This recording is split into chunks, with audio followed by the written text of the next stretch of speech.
Hi everyone, today we are at the beginning of the week starting on April the 29th. This is the week for Module 7, that's organizing grocery store items to increase sales, due by 1 p.m. on Friday. I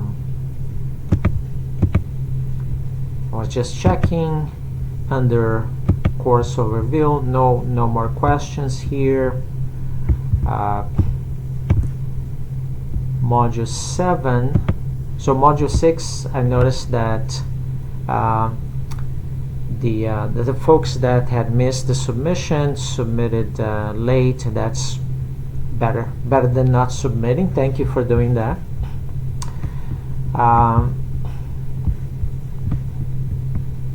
So that would be for Module 6. I should mention that it was a comment, I think it was made by Mark, and it's related to measuring cortisol levels in circulation. And you can actually measure cortisol levels without taking blood. I think you can do it via saliva. So yeah, you can do a cortisol test using saliva. Now, a better way of measuring stress levels would probably be in the context of that previous module, and I'm talking about Module 5. So this is related to a comment that was made by Mark in his commentary. A better way of measuring stress there would have been just questions in a questionnaire related to stress. So questions of the type, my work is stressful, I experience stress during my work, those types of questions.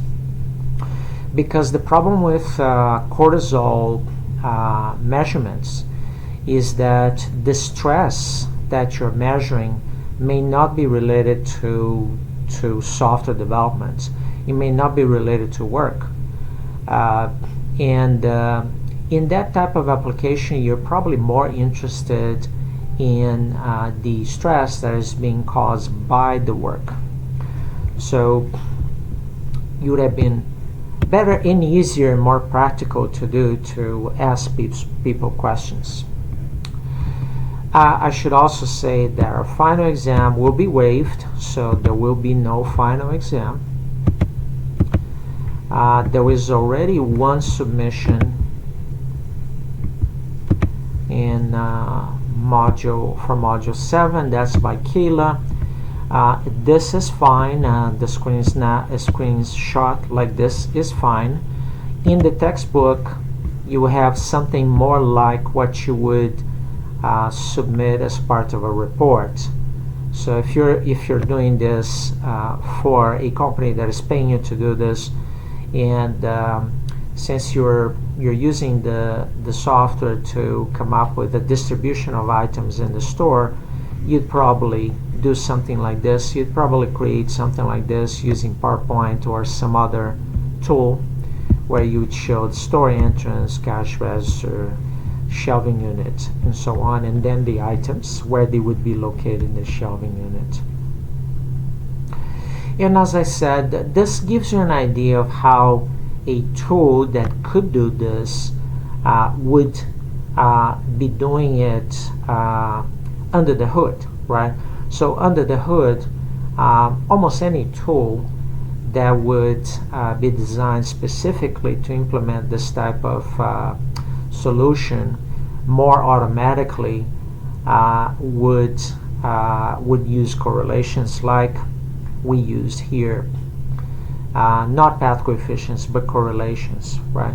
So when you have path coefficients, so let's say I had a link pointing from these three latent variables to this one, the path coefficients would control for each other's effects, so they would be lower, typically lower than the correlations. Now, for this type of application, we are interested in the correlations primarily because we just want to place the items in a way that would maximize sales in the grocery store. Of course, if you're doing this for a company like AGB or Kroger, you'd probably develop a system that would do this more automatically, and that would use data from the cash registers, point of sale data, to come up with a recommended distribution of items in the store every day, and then you would make changes or not based on that. There are other things that would come into play that you would consider before making the changes. One of them would be that making the changes themselves may confuse the regulars that are coming to the store, and they may buy less because of that. In fact, I often go to stores. So I live in Laredo, and I usually shop at AGB Plus, and I often see the changes that they make in the store. Maybe those changes are based on a system like this, but they are disruptive because I usually buy the same things, and sometimes I have to just go somewhere else in the store to find the item because they changed the location of the item. Sometimes the store will actually change the location of the items, not based on correlations among selling products, but because they want to sell. They want people to pass through the items that they sell. They want to sell more. That is called a loss leader. So in hardware stores, for example, people go there to buy nails. But nails are items that do not generate almost any profit to the store.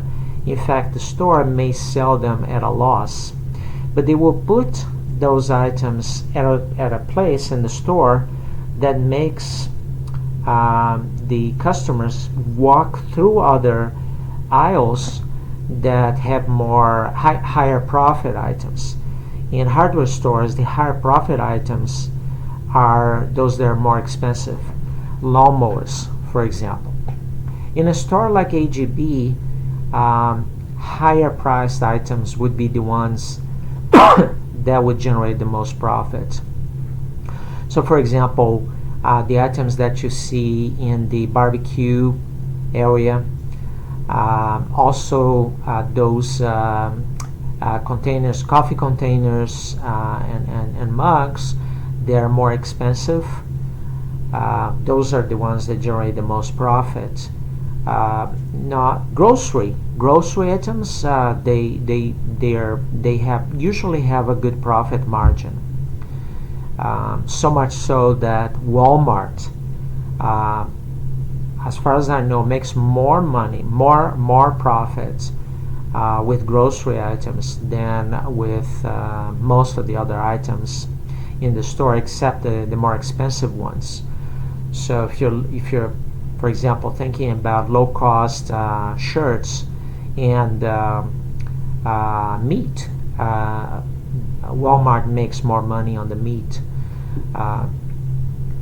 But in any event, stores may actually change the location of the items to make people walk through other aisles that have more expensive items. So this is it for today. Thank you for watching. Have a good day.